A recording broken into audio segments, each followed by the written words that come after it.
दोस्तों हम लोग बात कर रहे थे नदियों के किनारे बसे हुए नगर। तो हमारे दूसरे पार्ट में प्रायद्वीपीय भारत की नदियों के बारे में बात किया और वहां पर बसे हुए प्रमुख नगरों के बारे में। तो ये सारे जो शहर हैं इन नदियों के किनारे बसे हुए हैं, जिसको हम आगे चल के एक एक करके आपको डिफाइन करते हैं। दोस्तों पिछली क्लास में हम लोगों ने सिंधु और उसकी सहायक नदियों के किनारे स्थित नगरों के बारे में बात किया था। इसके साथ साथ गंगा और उसकी सहायक नदियों के किनारे स्थित नगरों के बारे में बात किया था। इनसे बहुत सारे प्रश्न अलग अलग एग्जामों में पूछे जाते हैं। आज हम लोग बात करेंगे ब्रह्मपुत्र नदी के किनारे स्थित नगर तथा प्रायद्वीपीय पठार से निकलने वाली नदियों के किनारे स्थित नगर। तो आज के टॉपिक से कई क्वेश्चन आपके क्लियर होंगे और दोस्तों पूरी तरीके से आपका ये क्लास कॉन्सेप्ट बेस है और यदि आपको एक बार कॉन्सेप्ट समझ में आ गए तो आपके क्वेश्चन भविष्य में कभी भी गलत नहीं होंगे। तो यहां पर हम लोग देखते हैं कि ब्रह्मपुत्र नदी, तो आप देखेंगे ब्रह्मपुत्र नदी 3 देशों में बहते हैं। तो वो देश कौन कौन से हैं? सबसे पहले आप देखते हैं ब्रह्मपुत्र नदी तिब्बत क्षेत्र से निकलती है, जहां पर इसे शांगपो के नाम से जाना जाता है और वर्तमान में तिब्बत पर चीन का अधिकार हो गया। तो इस तरीके से आप ये भी कह सकते हैं चीन में ये नदी बहते हैं। उसके बाद ये नदी अरुणाचल प्रदेश में प्रवेश करती है, तब इसे दिहांग के नाम से जाना जाता है और जब एक लोहित नदी आके इसमें मिल जाती है तो ये ब्रह्मपुत्र के नाम से जाना जाता है और आमतौर पर भारत में या दुनिया में इसे ब्रह्मपुत्र नदी के नाम से ही जाना जाता है, ब्रह्मपुत्र नदी। और उसके बाद ये नदी बांग्लादेश पहुंच जाती है और बांग्लादेश में पहले इसे जमुना के नाम से जाना जाता है, फिर गंगा नदी मिल जाती है तो पद्मा के नाम से जाना जाता है और जब बराक नदी मिल जाती है तो इसे मेघना के नाम से जाना जाता है। तो इस तरीके से आप ये कह सकते हैं बांग्लादेश में इसके पहले जमुना के नाम से जाना जाता है और जब इधर गंगा आके मिल जाती है तो इसे पद्मा के नाम से जाना जाता है और जब इधर से आके बराक नदी मिल जाती है चांदपुर के पास, बराक नदी या इसे सुरमा नदी भी कहते हैं बांग्लादेश में, तो यह नदी जो है ये चांदपुर है और ये नदी कहलाती है मेघना, अर्थात ये नदी मेघना के नाम से बंगाल की खाड़ी में गिर जाती है। तो प्रश्न पूछे जाते हैं कई तरीके से। अब हमारा टॉपिक जो है कि इस नदी के किनारे कौन कौन से नगर स्थित हैं। तो दोस्तों आप देखेंगे कि डिब्रूगढ़ किस नदी के किनारे है? तो ये ब्रह्मपुत्र नदी के किनारे ही स्थित है। उसके बाद आप देखेंगे कि ये आगे जब बढ़ती है तो एक द्वीप बना देती है और ये द्वीप जो है मंजुली द्वीप कहलाता है।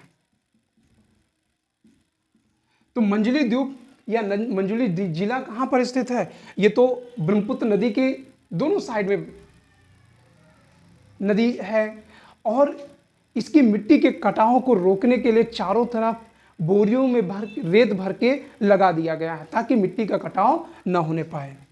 तो डिब्रूगढ़ कहाँ है? ब्रह्मपुत्र नदी की। मंजुली द्वीप कहाँ है? ब्रह्मपुत्र नदी। और इस नदी के किनारे एक और स्थल है तेजपुर। प्रश्न ये पूछा जाता है कि तेजपुर कहां पर स्थित है? तो तेजपुर ब्रह्मपुत्र नदी के किनारे स्थित है।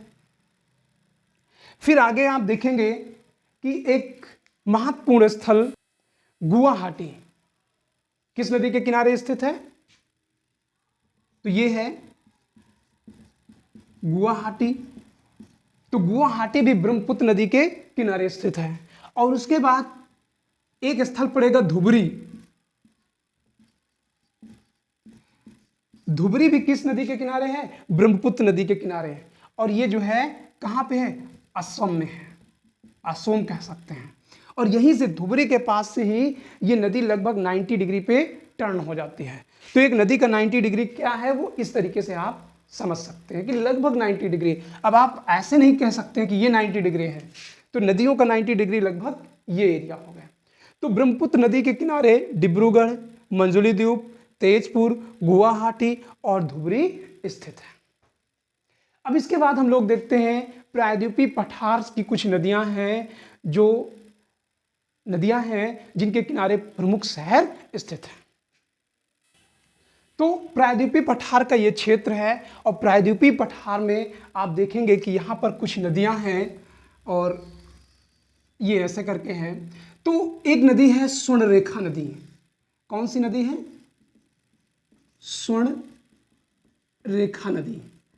अब स्वर्णरेखा नदी के किनारे कौन कौन से शहर स्थित हैं? तो आपको पता है कि स्वर्णरेखा रांची के पठार से निकलती है। कहां से? तो रांची शहर इसी स्वर्णरेखा नदी के किनारे स्थित है। यह नदी जब आगे बढ़ती है तो यहां पर एक स्थल है जमशेदपुर। कौन सा? जमशेदपुर। प्रश्न पूछा जाता है कि जमशेदपुर किस नदी के किनारे स्थित है? तो जमशेदपुर स्वर्णरेखा नदी के किनारे स्थित है। और एक प्रश्न और पूछा जाता है, जमशेदपुर का प्राचीन नाम क्या है? तो जमशेदपुर का प्राचीन नाम साकची है। साकची, इसे पहले साकची के नाम से जाना जाता था। तो स्वर्णरेखा नदी के किनारे दो प्रमुख शहर हैं, रांची और दूसरा जमशेदपुर। उसके बाद एक दूसरी नदी है जिसका नाम है महानदी। कौन सी नदी है? महानदी।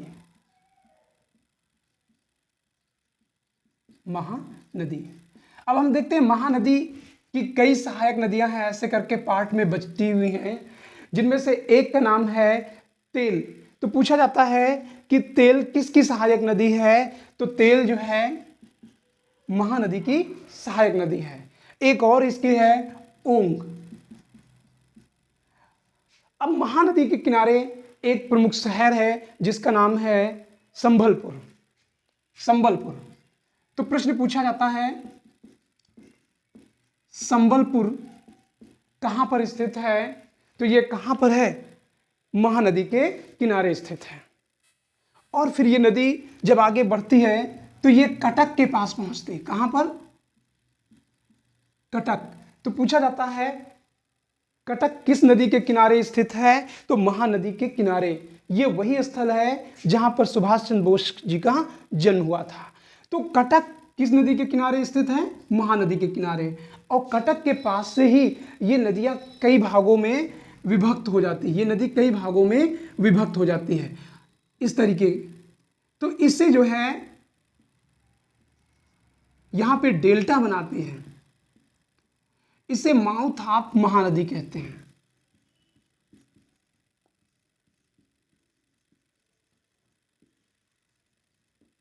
माउथ ऑफ महानदी कहते हैं। इस तरीके से जो अगली नदी है वो है गोदावरी। तो गोदावरी नासिक से निकलती है और कहां पर गिर जाती है? बंगाल से गिर जाती है, बंगाल की खाड़ी में। तो याद रखिए कहां से निकलती है? नासिक जिले से। आप ये भी कह सकते हैं नाक से निकल के गोदावरी गोद में आ गई। तो ये कौन सी नदी है? गोदावरी। तो गोदावरी नदी के किनारे कई शहर स्थित हैं, जिनमें से तो एक नासिक हो गया, और ये कई इसके भाग हैं, पेनगंगा, वेनगंगा, और छत्तीसगढ़ से एक नदी आती है इंद्रावती। इस तरीके से ये एक बड़ा जाल बना देती है। तो इसकी एक सहायक नदी है, यहीं पर स्थित है सिरडी। तो पूछा जाता है सिरडी किस नदी के किनारे स्थित है? तो सिरडी जो है गोदावरी नदी के किनारे स्थित है। उसके बाद कृष्णा नदी आती है, और कृष्णा नदी कहां से निकलती है? देखिए कृष्ण क्या है? महाबलशाली। तो कृष्णा नदी महाबलेश्वर से निकलती है, और महाबलेश्वर कहां पड़ेगा? महाराष्ट्र में पड़ेगा। तो यहां से कौन सी नदी है? कृष्णा नदी। कृष्णा नदी। और कहां से निकलती है? महाबलेश्वर से। प्रश्न पूछा जाता है महाबलेश्वर किस नदी के किनारे स्थित है? तो कृष्णा नदी के किनारे स्थित है। इसकी कुछ सहायक नदियां हैं जिनमें से भीमा, देखिए कृष्ण और भीम एक ही युग के थे तो आप ये सकते हैं भीमा। तुंगभद्रा, यानी भद्रा भी जो है इसी कालीन थी, भद्रा। तो इस तरीके से देखेंगे इसकी कई सहायक नदियां हैं जिनमें से आप ये देखेंगे भीमा की एक सहायक नदी है मूला मूथा नदी। इस नदी का क्या नाम है? भीमा की सहायक नदी मूला मूथा नदी। और इसी नदी के किनारे एक प्रमुख शहर स्थित है जिसका नाम है पुणे। तो प्रश्न पूछा जाता है पुणे कहां पर स्थित है? तो पुणे जो है मूला मूथा नदी के किनारे स्थित है और भीमा नदी के किनारे स्थित है एक प्रमुख शहर जिसका नाम है पंढरपुर। तो प्रश्न पूछा जाता है पंढरपुर कहां पर स्थित है? पंढरपुर। तो पंढरपुर जो है भीमा नदी के किनारे स्थित है। इसकी एक सहायक नदी है जिसका नाम है पंचगंगा। तो प्रश्न पूछा जाता है पंचगंगा किसकी सहायक नदी है? तो पंचगंगा कृष्णा की सहायक नदी है। इस नदी का नाम है पंचगंगा। और प्रश्न पूछा जाता है पंचगंगा नदी के किनारे कौन सा शहर बसा हुआ है? तो आपको याद होगा कोल्हापुरी चप्पले। तो कोल्हापुर कहां पर स्थित है? इसी पंचगंगा नदी के किनारे, कोल्हापुर। उसके बाद भद्रा नदी के किनारे एक प्रमुख शहर स्थित है कुरनूल। तो प्रश्न पूछा जाता है कुरनूल किस नदी के किनारे स्थित है? तो भद्रा नदी के किनारे स्थित है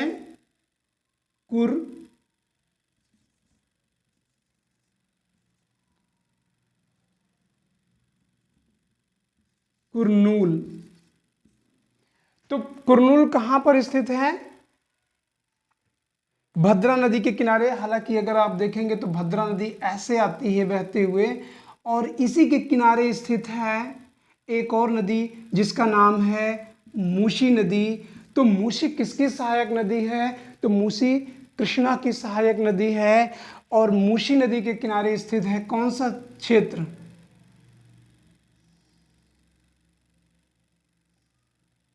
मूसी नदी के किनारे स्थित है हैदराबाद। तो प्रश्न पूछा जाता है हैदराबाद किस नदी के किनारे स्थित है? तो हैदराबाद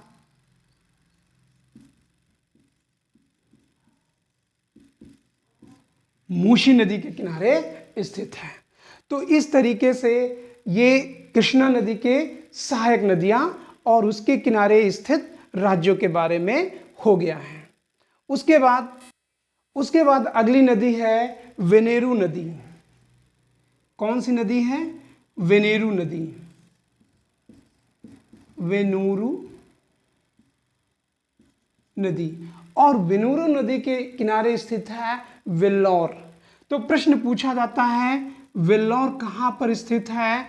तो वेलूरू नदी के किनारे वेनूरू नदी वेल्लोर स्थित है, वेल्लोर स्थित है। उसके बाद अगली नदी है पोनरी नदी। कौन सी नदी है? पोनरी नदी। पोनरी नदी। और पोनरी नदी के किनारे स्थित है वेल्लोर। ये वेल्लोर ना होके ये नेल्लौर है और ये कहाँ है? आंध्र प्रदेश में। और यहां पर स्थित है वेल्लोर। और वेल्लोर कहाँ है? तमिलनाडु में है। नेल्लौर जो है वेनूरू नदी के किनारे स्थित है। ये थोड़ा सा सही कर लीजिएगा। वेनूरू नदी के किनारे नेल्लौर है और पोनरी नदी के किनारे वेल्लौर है। तो ये प्रश्न पूछे जाते हैं कि नेल्लौर कहाँ पर है, तो आंध्र प्रदेश। वेल्लौर कहाँ है, तो ये तमिलनाडु में है। फिर अगली नदी आती है कावेरी नदी। और कावेरी नदी कहाँ से, मैसूर की पहाड़ियों से निकलकर कहाँ गिर जाती है, तमिलनाडु होते हुए बंगाल की खाड़ी में गिर जाती है। तो इसकी कई सहायक नदियां हैं, ऐसे करके बनी हुई हैं इस तरीके से। तो इसकी एक सहायक नदी है नेथल नदी। कौन सी है, नेथल नदी। नेथल नदी। और नेथल नदी के किनारे स्थित है कोयम्बटूर।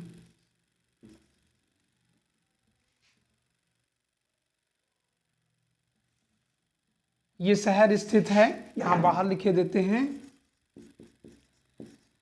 कोयम्बटूर। और कोयम्बटूर कहां पे है, तमिलनाडु में। तो ये पूछा जाता है कोयम्बटूर कहां पे है, तमिलनाडु पे है। इसकी उत्तर से एक सहायक नदी है जिसका नाम है तुरुनानी माती। तुरुनानी माती करके है। और इस नदी के किनारे स्थित है सलेम। तो सलेम कहाँ है, ये भी तमिलनाडु में है।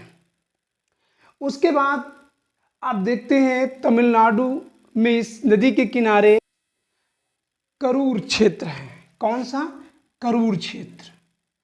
और ये कौन सा शहर है, करूर। और करूर किस नदी के किनारे स्थित है, तो ये अमरावती नदी है, अमरावती नदी। तो अमरावती कई जगह आपको मिलेगा, आपको आंध्र प्रदेश में भी मिलेगा, महाराष्ट्र में भी मिलेगा, और तमिलनाडु में भी अमरावती है। तो पूछा जाता है करूर शहर किस नदी के किनारे है, तो ये अमरावती। लेकिन ये कहाँ का अमरावती है, तमिलनाडु का अमरावती है। और उसके बाद आप देखेंगे कि इसी के मुहाने पर करिकाल स्थित है, करिकाल। और ये किसका भाग है, पुडुचेरी का भाग है। और कहां पर स्थित है, तो तमिलनाडु में स्थित है। उसके बाद एक और नदी है जिसका नाम है वेंगई नदी। और वेंगई नदी जो है ऐसे बहते हुए मन्नार की खाड़ी में गिर जाती है। कौन सी नदी, इस नदी का नाम है वेंगई नदी, वेंगई नदी। और वेंगई नदी के किनारे मदुरई स्थित है। कौन सा, मदुरई। तो प्रश्न पूछा जाता है मदुरई किस नदी के किनारे स्थित है, तो मदुरई जो है वेंगई नदी के किनारे स्थित है। फिर उसके बाद आप देखेंगे मांडवी नदी के मुहाने पर पणजी स्थित है। तो मांडवी नदी ये यहाँ पर पड़ जाएगा गोवा क्षेत्र में। कहाँ पर, गोवा में। तो ये नदी कौन सी है, मांडवी नदी। और यहाँ पर स्थित कौन सा है, पणजी।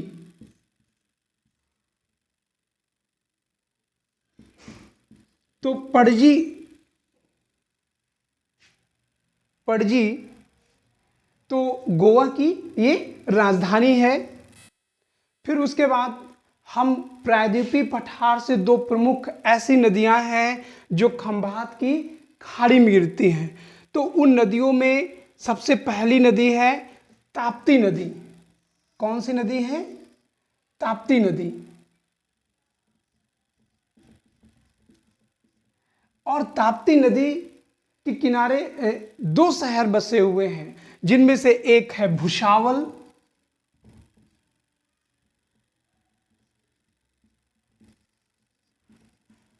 भुसावल। और भुसावल कहां पर है, ये महाराष्ट्र में है। और दूसरा प्रमुख शहर है सूरत। तो प्रश्न पूछा जाता है सूरत कहाँ पर बसा हुआ है?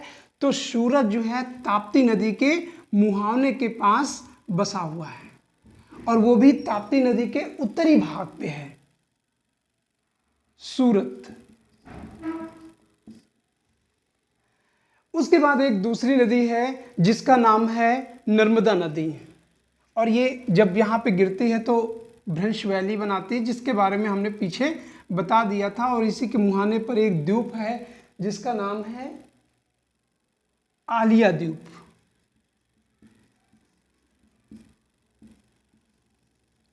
और फिर दूसरी नदी है जिसका नाम है नर्मदा नदी, और नर्मदा नदी कहाँ से निकलती है? अमरकंटक से निकलती है। कौन सी नदी है ये? नर्मदा नदी कहाँ से निकलती है? अमरकंटक से निकलती है। तो इसके किनारे बसने वाले प्रमुख नगरों में जबलपुर है। तो प्रश्न पूछा जाता है जबलपुर किस नदी के किनारे बसा हुआ है? तो जबलपुर नर्मदा नदी के किनारे बसा हुआ है। तो ये है जबलपुर। उसके बाद अगला जो शहर है, जबलपुर मध्य प्रदेश का शहर है, एमपी लिख देते हैं। होशंगाबाद है, होशंगाबाद। और होशंगाबाद कहाँ का है? ये भी मध्य प्रदेश है। और फिर इसी नदी के किनारे स्थित है भड़ौच। कौन सा स्थित है? भड़ौच।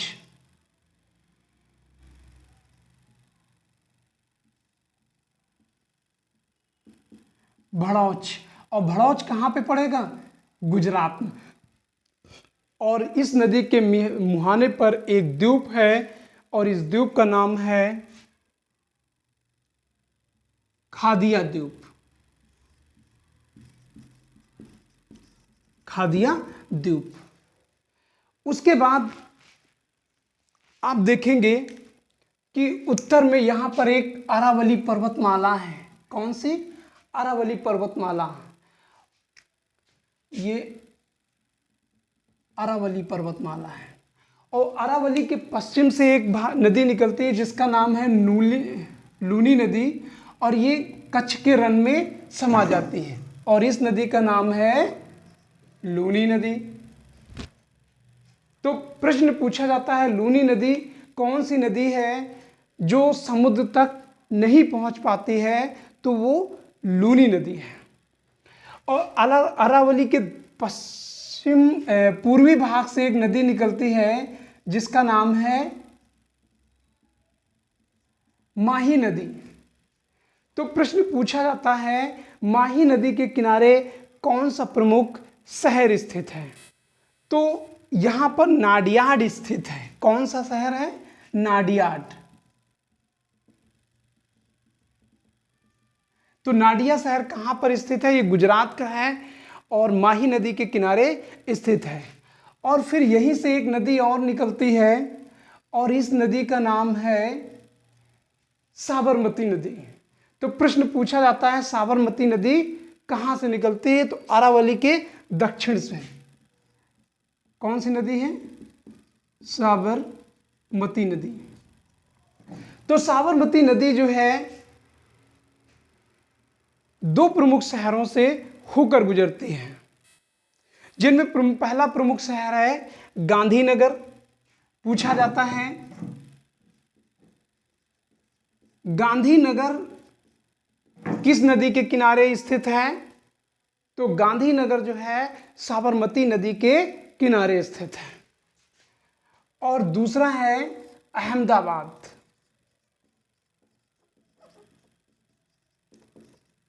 तो प्रश्न अगला पूछा जाता है अहमदाबाद किस नदी के किनारे स्थित है? तो वो जो है कहां पर स्थित है? साबरमती नदी के किनारे। एक प्रश्न पूछा जाता है खंभात की खाड़ी में कौन सी नदियां गिरती है?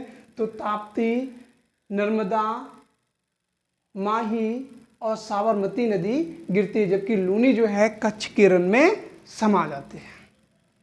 तो दोस्तों आप लोगों ने देखा कि यहाँ पर बहुत सारे शहर हैं जो नदियों के किनारे स्थित हैं। इन नदियों को यदि आप समझना चाहते हैं तो आप ऐसे ही स्ट्रक्चर बना के समझ सकते हैं। तो दोस्तों, ये वीडियो कैसी लगी? अच्छी लगे तो मेरे चैनल को सब्सक्राइब करिए, लाइक करिए, कमेंट करिए और अपने दोस्तों को शेयर करिए।